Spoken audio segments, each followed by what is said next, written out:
Recipe নয়, একটা পিঠা হয়েছিল, সেটাই তোমাদেরকে দেখানো। তো এই পিঠেটাকে অনেকে ভাপা পিঠে বা পোড়া পিঠেও বলে।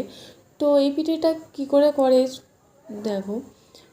চাল গুঁড়ো, তাল, ময়দা, নারকেল গুঁড়ো, দুধ, এলাচ গুঁড়ো, কাজু বাদাম, চিনেবাদাম, যা দাও দেবে, চিনি, এইসব দিয়ে তৈরি। এবার তারপরে ওটাকে উনুনে কড়া দিয়ে তার ওপরে তুষ দিয়ে, তারপর ওই কলা পাতাগুলো এক একে থরে থরে সাজিয়ে তার ওপরে ওই মিশ্রণটা ভালোভাবে রেখে তারপর ওইটার ওপরে একটা কলা পাতা ঢাকা দিয়ে ভালোভাবে উনুনে সেট করে দিয়ে মিনিমাম ঘন্টা চারেকের মতো ওটা উনুনে হবে।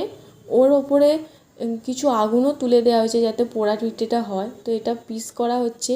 তো ভিডিওটা কেমন লাগলো অবশ্যই বলো, আর এটা কে কে জানো